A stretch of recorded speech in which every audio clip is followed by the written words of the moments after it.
Hi, I'm Bob Radosi with Fillauer TRS, and I want to talk to you right now about our Omega wrist technology. So the Omega wrist is a high-performance friction disconnect wrist, which means it has adjustable rotational friction as well as it has quick disconnect capability. We build the Omega with both black and silver faceplates. It comes in a large round and then it comes in a large and medium oval size. Either of the oval sizes also is available with a black wrist face, especially nice if you're using having a carbon arm. Makes it for a nice complement. When I designed the Omega wrist, I was frustrated with the wrist technology. So when we built the Omega wrist, we had them tested out, and they are the strongest wrists that have ever been developed on the market.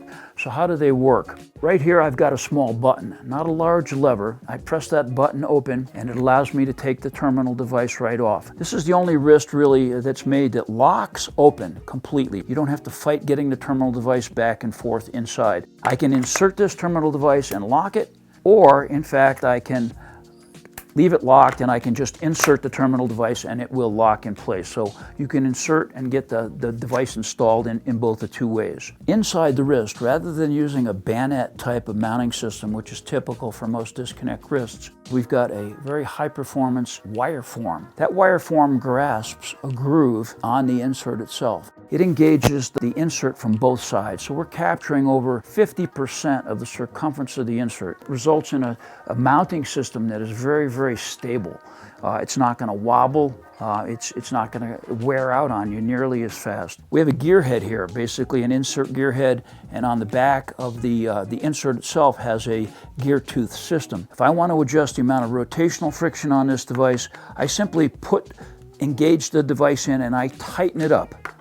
Underneath this insert is a very specially designed O-ring, and on the inside we have a special chamfer on the insert itself. So as you turn this down, it meets and compresses that O-ring in such a fashion so that as the more you tighten it up, it gets more and more difficult to rotate. I like to keep my terminal devices prehensile so that it moves a little bit, but under friction. But if I wanted to, I can simply pull it out, re-engage it, tighten it up, pull it out, tighten it up again, lock it in place. That terminal device will not move now. So you have the option to have it in full locking position, or depending on how you want to do it, you can actually loosen it up, re-engage it, loosen it up, and this device can become pretty much as freewheel operation as you want and still be able to be locked in place. One other thing that's important to point out is that for a device like a split hook, which has a very narrow base, our frictional tension component, our rotational adjustable component, won't work very well because there's no base to load against. So we provide you with this screw-on little flange base, which you buy as an accessory. That allows the insert to come in on the back and have the proper bearing on a good flat structural surface. Now, one of the other things that I want to certainly mention about the Omega wrist is the L code. So the L code for these wrists are the 6615, 6615, but then you have the addition of the insert itself, and the inserts have a 6616 L code.